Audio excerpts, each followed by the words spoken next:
तो चलिए देखते हैं केमिस्ट्री क्या कहता है। कि आज जो हम पहले बता देते हैं कि टॉपिक को कवर करने वाले हैं पार्टिकल्स, इलेक्ट्रॉन, न्यूट्रॉन और प्रोटॉन, एक कवर करने वाले हैं। और दूसरा जो है हमारे पास हाइड्रोजन। मेन जो है इसका ये है कि हाइड्रोजन को हम O2 क्यों लिखते हैं, ऑक्सीजन को O2 क्यों लिखते हैं, नाइट्रोजन को हम N2 क्यों लिखते हैं, तो ये देखना है। और फिर हम रिएक्शन को देखेंगे और फिर हमारे पास सेल को देखेंगे।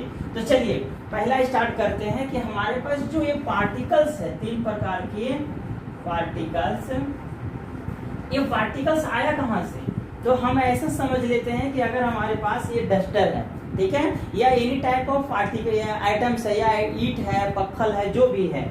अब अगर इसको हम ब्रेक करते हैं तो ब्रेक करने के बाद जो सबसे छोटा टुकड़ा है वो आइटम्स कहलाता है। क्या कहलाता है? एटम। अब साइंटिस्ट ने क्या किया, यहां तक उसको संतुष्टि नहीं हुआ तो फिर क्या किया, इस आइटम को भी ब्रेक किया। आइटम कुछ दिन तक पहले सबसे लगभग जब तक इलेक्ट्रॉन, प्रोटॉन और न्यूट्रॉन का खोज नहीं हुआ था तो वो समझ रहे थे कि सबसे स्मॉलेस्ट पार्टिकल जो है एटम है। लेकिन अब क्या हुआ, अब इसको भी ब्रेक किया। जब इसको ब्रेक किया है तो उसने पाया है कि इससे हमको इलेक्ट्रॉन मिला, प्रोटॉन मिला और न्यूट्रॉन मिला। ये तीन चीज मिला। और अभी जो है एक और मिला है बोस्ट-आइंस्टाइन, चौथा नंबर पर है बोस्ट-आइंस्टाइन। अच्छा, ये अभी हमको पढ़ना नहीं है, ये आपके पास तीन पढ़ना है ना। तो अभी इलेक्ट्रॉन, प्रोटॉन और न्यूट्रॉन जो है इसका हम डिस्कस करेंगे। और ये जो है मोस्ट इम्पोर्टेंट है, ये जो है मोस्ट इम्पोर्टेंट है, ये मोस्ट इम्पोर्टेंट है। और इसी से केमिस्ट्री का स्टार्ट होता है। इसी का क्या होता है? केमिस्ट्री का जो स्टार्टिंग होता है इलेक्ट्रॉन से। आप अधिकतर सुने होंगे कि वैलेंस इलेक्ट्रॉन क्या होता है, कोर इलेक्ट्रॉन क्या होता है, नंबर ऑफ सेल क्या होता है, तो उसको हम डिटेल में अभी आपको बताते हैं। तो चलिए देखते हैं। चलिए अभी हम बात कर रहे थे इलेक्ट्रॉन का। तो इलेक्ट्रॉन जो होता है, पहले हम इसका चार्ज देख लेते हैं कि इलेक्ट्रॉन क्या होता है। अब बोलोगे चार्ज क्या होता है, तो फ्लो ऑफ इलेक्ट्रॉन को हम बोलते हैं चार्ज। अभी हमारे पास चार्ज जो है इसका हम लिख देते हैं चार्ज, कि चार्ज कितना होता है। तो जब हम इलेक्ट्रॉन की चार्ज की बात करेंगे तो नेगेटिव में होता है 1.6 into 10 to the power -19 coulomb. Charge का यूनिट जो होता है कूलम होता है। और प्रोटॉन का यहाँ पे ओनली पॉजिटिव हो जाता है 1.6 into 10 to the power -19 coulomb. और न्यूट्रॉन को जो चार्ज होता है वो हो जाता है नील। ये क्या होता है? नील होता है। अब इसकी मास की बात कर लेते हैं। तो मास जो होता है, हम जनरली देखते हैं कि इलेक्ट्रॉन को बोलते हैं कि आउटर मोस्ट सेल में वो घूमते रहता है ना। तो उसका जब हम इलेक्ट्रॉन की बात करते हैं तो इसका हो जाता है 9.1 इंटू 10 टू द पावर, सबसे हल्का हम बोले, सबसे हल्का इसका मतलब सबसे छोटा रहेगा, तो -31 kg में हो जाता है। अच्छा, यहीं पे हम बात करें कि मास ऑफ प्रोटॉन कितना होता है। तो जब हम प्रोटॉन की बात करेंगे तो इसका हो जाता है -1.6 into 10 to the power -27 kg हो जाता है। ठीक है। अब देखो, इलेक्ट्रॉन और प्रोटॉन दोनों बराबर रहते हैं, इलेक्ट्रॉन और न्यूट्रॉन दोनों बराबर रहता है, तो इसका भी हो जाएगा 1.6 into 10 to the power 27 kg। अच्छा, अब इसकी मास की बात कर लें तो इलेक्ट्रॉन की मास तो हमने देख लिया। अब इलेक्ट्रॉन का खोज कौन किया? इलेक्ट्रॉन का खोज किया था जे थॉमसन। जे थॉमसन ने किया था। और कब किया था? जब हमारे पास बहुत था। यही प्रोटॉन की बात करें तो प्रोटॉन का खोज किसने किया था? प्रोटॉन का खोज कर दिया था हमारे पास गोल्डस्टीन ने। ये गोल्डस्टीन का नाम का साइंटिस्ट था गोल्डस्टीन ने किया था। और न्यूट्रॉन को किया था जेम्स चैडविक।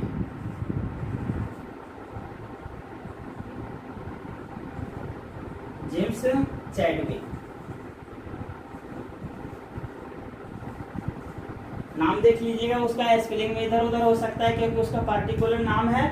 अब अगर हम यहाँ पे सारा चीज तो ये इलेक्ट्रॉन पे डिपेंड करता है। तो चलिए अभी हम पार्टिकल का हमने देख लिया, ये टॉपिक हमारा कवर हो गया।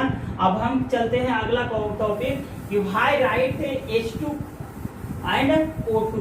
अच्छा, अभी हम एक बात करें तो आपके पास देखिए पहला क्या होता है? हाइड्रोजन होता है, फिर हीलियम होता है, फिर लिथियम होता है, फिर बेरिलियम होता है, ऐसे करके हाइड्रोजन हीलियम लिथियम बेरिलियम, फिर बोरॉन, फिर hydrogen helium lithium beryllium boron carbon, फिर कार्बन के बाद आ जाएगा नाइट्रोजन, ऑक्सीजन, ऑक्सीजन के बाद आ जाएगा फ्लोरीन, ऐसे चलते रहेगा। ठीक है, तो ये जो हमारे पास 1 2 3 4 5 6 7 8 ये सीरियल नंबर है और इसी को हम बोलते हैं एटॉमिक नंबर। जैसे हम बोले यहाँ पे कि एटॉमिक नंबर, तो ये सीरियल नंबर एटॉमिक नंबर नहीं होता है। Total number of proton present in any atom, उसको हम बोलते हैं एटॉमिक नंबर। तो चलिए, मेरा टॉपिक वो नहीं है, हमारा टॉपिक ये है कि अगर यहाँ पे ये हाइड्रोजन है, हाइड्रोजन को हम फिर यहाँ पे आ गया है कार्बन,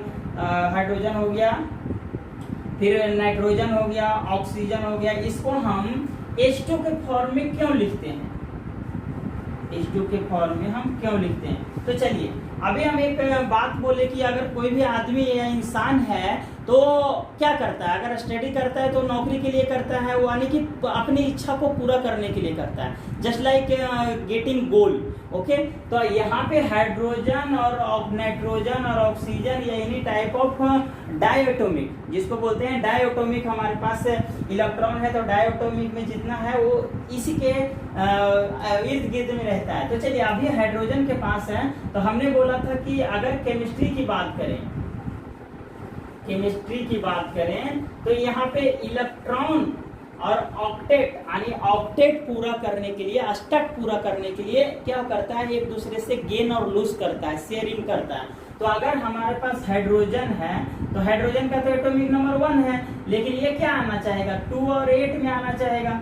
2 और 8 में किस लिए आना चाहेगा? कि सेल होता है, 2 और 8 में अगर आना चाहेगा तो कैसे आएगा? ये किसी से लेगा, तो इसको तो कोई देता नहीं है, क्योंकि ये जो है इसका सेंटर में देखोगे तो एनर्जी बैंड होता है, वो बहुत ही कम होता है, तो ये किसी से ले नहीं पाता।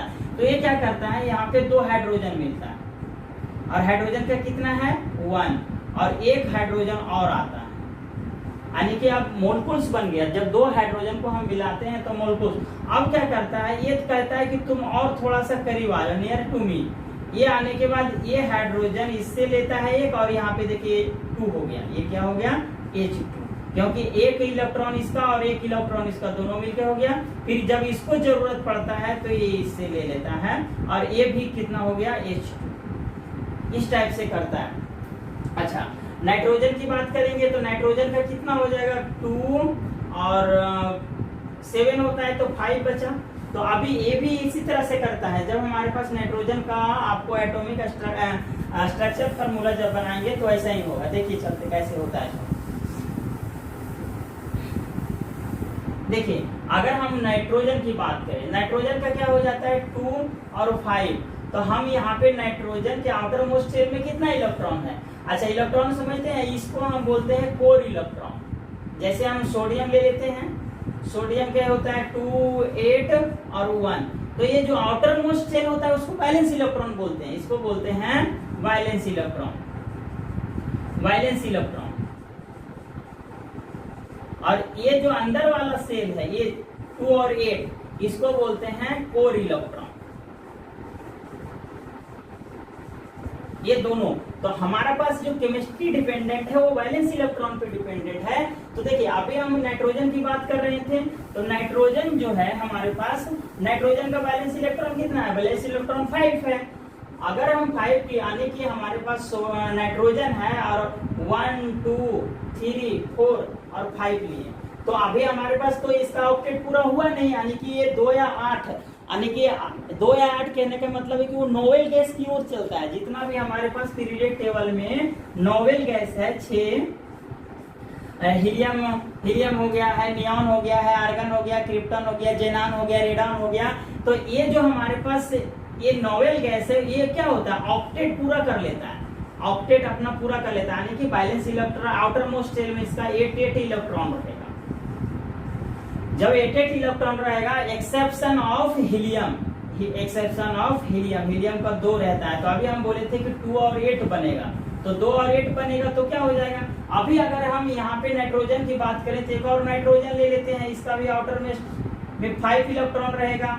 तो तो अगर 5 इलेक्ट्रॉन रहेगा तो ये इससे एक ले लेगा। अभी देखिए इसका कितना हो गया, 1 2 3 4 5 और एक 6 हो गया, तो ये क्या करेगा, इससे 3 इलेक्ट्रॉन लेगा। और ये इससे लिया, अभी देखिए 5 को 3 हो गया, अब ये भी क्या करेगा, इससे 3 इलेक्ट्रॉन लेगा।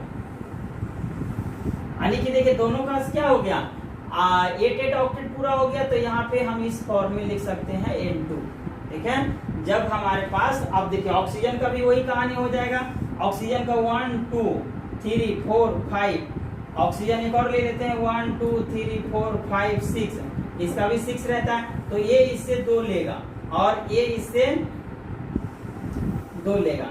तो दोनों लेने के बाद क्या करते हैं, हम O2 के फॉर्म में लिखते हैं, इसीलिए हम O2 के फॉर्म में लिखते हैं। चलिए क्वेश्चन देते हैं आपको कि यहाँ पे हम जानते हैं कि एक फार्मूला होता है कि हमारे पास जो न्यूट्रॉन, इलेक्ट्रॉन और प्रोटॉन निकालते हैं, क्या निकालते हैं, जब भी अभी हमने चर्चा की इलेक्ट्रॉन, प्रोटॉन और न्यूट्रॉन, और एक होता है एटॉमिक नंबर और एक और होता है एटॉमिक मास। एटॉमिक मास, ये एटॉमिक मास हमारे पास Z हो जाता है एटॉमिक नंबर, और ये हो जाता है एटॉमिक मास। यहाँ पे सिंबल हम सबका लिख देते हैं, ये हो गया हमारे पास मास, ठीक है, और ये हो गया है एटॉमिक नंबर, ये हो गया है एटॉमिक नंबर, और ये हो गया है हमारे पास न्यूट्रॉन, और ये हो गया है प्रोटॉन,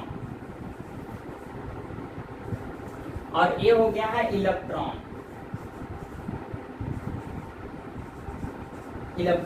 अभी हम इसकी बात करेंगे तो हमारे पास सपोज दैट कोई एटम्स है या कोई एलिमेंट्स है, तो एलिमेंट्स का सेंटर में जो रहेगा वो रहेगा प्रोटॉन और न्यूट्रॉन, और आउटर मोस्ट सेल में इलेक्ट्रॉन उसका राउंडेड करते रहता है ना। तो अभी हम अगर यहाँ पे ए की फॉर्मूला लिखें, अगर ए के बराबर बोले हम, चलिए इसको ये मिटा देते हैं, जगह नहीं है मेरे पास। तो ये तीनों का एक रिलेशन है, क्या रिलेशन है, ये तीनों का रिलेशन है कि अगर हमको एटॉमिक मास निकालना रहेगा, यानी कि A इक्वल टू, तो अभी जो हम बोले थे सेंटर में क्या रहता है, P और N रहता है।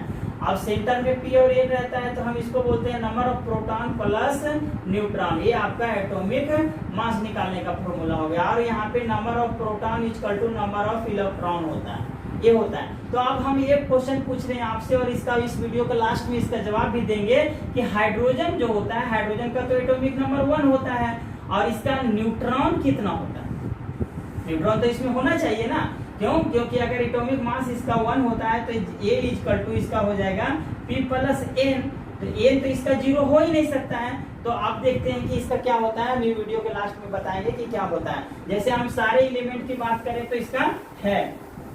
तो चलिए अब यहाँ पे हो गया है आपका क्लियर। अब आते हैं, ये भी टॉपिक क्लियर हो गया। अब आते हैं रिएक्शन में। रिएक्शन में आपको ये अधिकतर देखने को मिलता होगा कि जब हम कार्बन प्लस ऑक्सीजन को रिएक्ट करवाते हैं तो क्या बन जाता है, CO2 बन जाता है, ठीक है।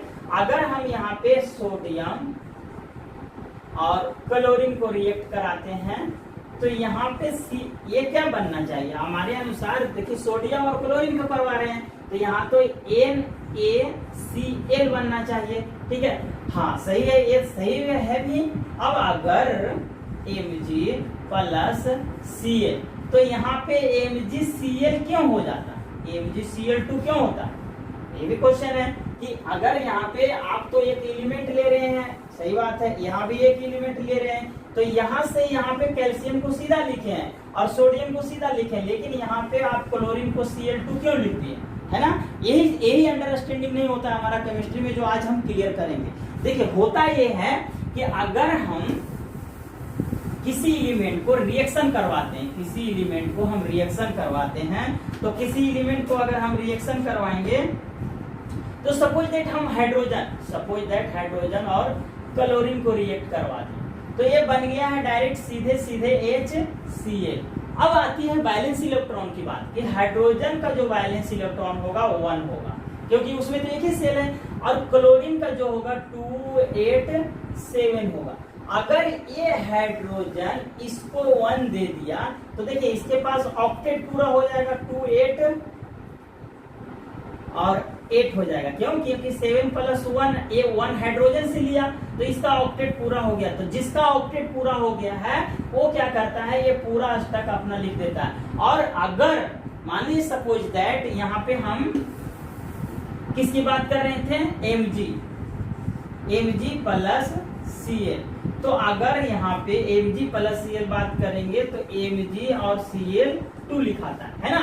तो यहाँ पे देखिए 2 एटम्स ज्यादा है। तो देखिए अगर हम Mg का वैलेंस इलेक्ट्रॉन लिखेंगे 282 और क्लोरीन को हम जब लिखेंगे तो 287। अभी तो इसको कितने की रिक्वायरमेंट है? 1 की रिक्वायरमेंट है आपका ऑक्टेट पूरा करने के लिए। अच्छा, ये जो हम बार बार ऑक्टेट बोल रहे हैं इसका मतलब समझ रहे हैं कि जब भी बैलेंस इलेक्ट्रॉन उसका रहेगा तो 2 रहेगा, यानी कि 2 रहना चाहिए या 8 रहना चाहिए। और अब बैलेंस इलेक्ट्रॉन तो अभी बताए हैं कि आउटर मोस्ट सेल में जो होता है। अच्छा, सेल की मतलब हम समझा देते हैं थोड़ा इस टॉपिक के बाद कि सेल क्या होता है। तो देखिए अभी अगर ये यहां से उठ के इसको 1 देगा तो ये कितना हो जाएगा? ये तो 2 8 और 7 प्लस 1 8 हो जाएगा।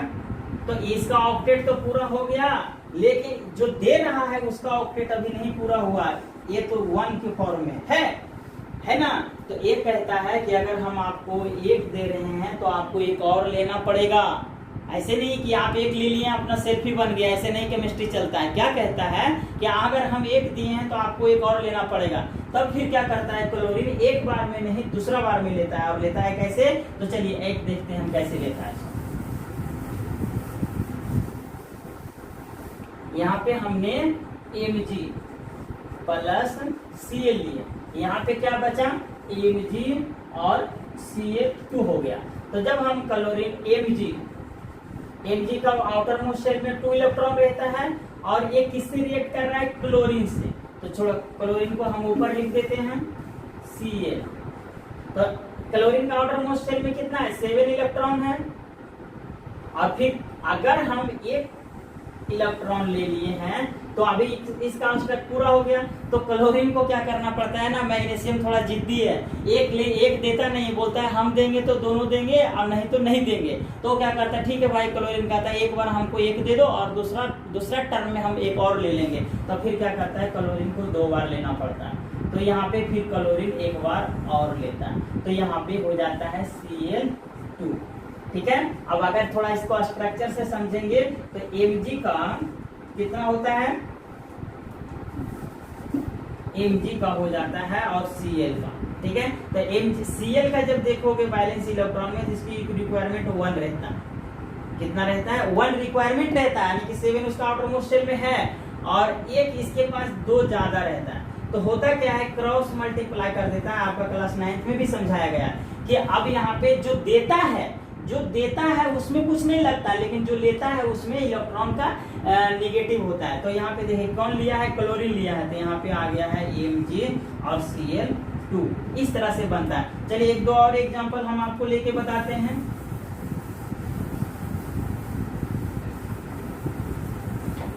जैसे आपको हम बात करें कि अगर हम क्लोरीन नहीं कार्बन ले लेते हैं, कार्बन को क्लोरीन से रिएक्ट करवाते हैं। ठीक है। तो जब कार्बन को क्लोरीन से रिएक्ट करवाते हैं तो कार्बन को जब देखोगे तो 2 और 4 है, यानी कि आउटर मोस्ट शेल में इसका 4 है तो ये वैलेंस इलेक्ट्रॉन 4 हो गया। लेकिन यहीं पे क्लोरीन को देखेंगे तो 287। फिर देखिए वही चीज चल आया है। क्या आया है कि अगर इसको 1 देता है तो इसका स्टक तो पूरा हो जाएगा, लेकिन वो बोलेगा कि नहीं, एक बार हम नहीं लेंगे, हमारा अगर आप 1 लिए हो तो 3 मेरा कहाँ जाएगा? 3 तो उसका जगह लगना चाहिए ना। तो क्या करता है? अच्छा, एक क्वेश्चन और ये आप भी बोलेगा कि ये लेता ही हर समय क्यों है, देता क्यों नहीं है इसको? अगर मेरे पास जैसे अभी हम सोडियम मैग्नीशियम की बात किए हैं और क्लोरीन की बात किए हैं, तो ये क्या किया है? क्लोरीन हमारे पास लिया है, Cl2 जो है ये क्लोरीन हर समय लेता है। तो होता ये है कि अगर किसी का फोर्स से बैलेंस इलेक्ट्रॉन अगर किसी का फोर्स से एबव रहे तो क्या करता है? लेता है। क्यों लेता है? कि उसको एनर्जी की रिक्वायरमेंट ज्यादा। अगर सपोज दैट ये 7 इसको यहाँ से उठा के इसको इधर लाएगा तो इसको एनर्जी की ज्यादा जरूरत पड़ेगी और एनर्जी कम खर्च करने के लिए वो जिसके पास ज्यादा अधिक रहता है उसकी जरूरत पूरा हो जाती है ना।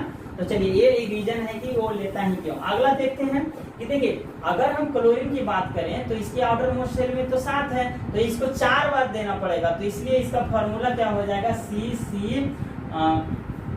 C4 है ना, कार्बन टेट्रा क्लोराइड। ठीक है।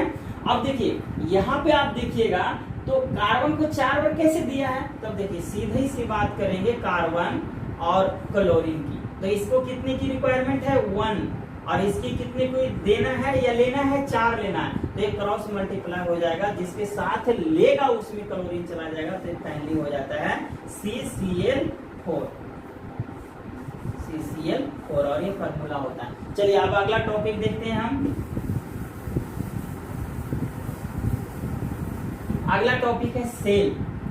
ठीक है, सेल क्या होता है? तो सेल जो होता है, हमारे पास एटम जो होता है ना, वो एटम को इलेक्ट्रॉनिक कॉन्फ़िगरेशन करने के लिए सपोज दैट यहाँ पे हमारे पास एक एटम है, तो इसको ये जो हमारे पास इलेक्ट्रॉनिक कॉन्फ़िगरेशन बनता है, तो अंदर वाला जो सेल रहता है उसको बोलते हैं K L M N। ठीक है, अब देखिए K L M N, इसमें मैक्सिमम 2 इलेक्ट्रॉन रह सकता है, इसमें 8 रह सकता है, और इसमें 18 रह सकता है, और इसमें 32 रह सकता है। अब इसको फाइंड कैसे करेंगे? एक फार्मूला होता है, ये सीरियल नंबर फर्स्ट पे है, ये सेकंड पे है, और ये थर्ड पे है, और ये फोर्थ पे है। तो देखिए इसका फार्मूला होता है 2n²।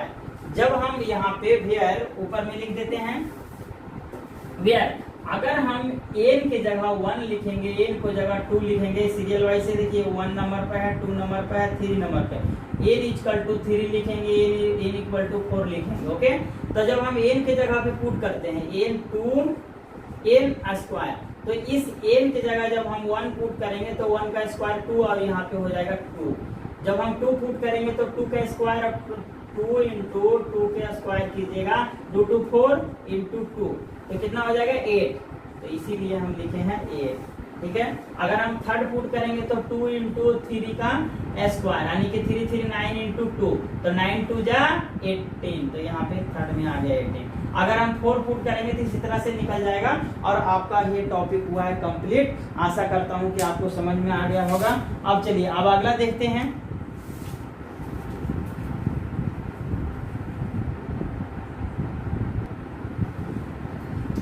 चलिए, इस तरह का आपको फुल कॉन्सेप्ट देखने के लिए वीडियो को थोड़ा सा सब्सक्राइब करना पड़ेगा और लाइक करना पड़ेगा, ताकि हम आपको अपना पूरा दिल से आपको कॉन्सेप्ट देते रहें। चलिए, थैंक यू, धन्यवाद।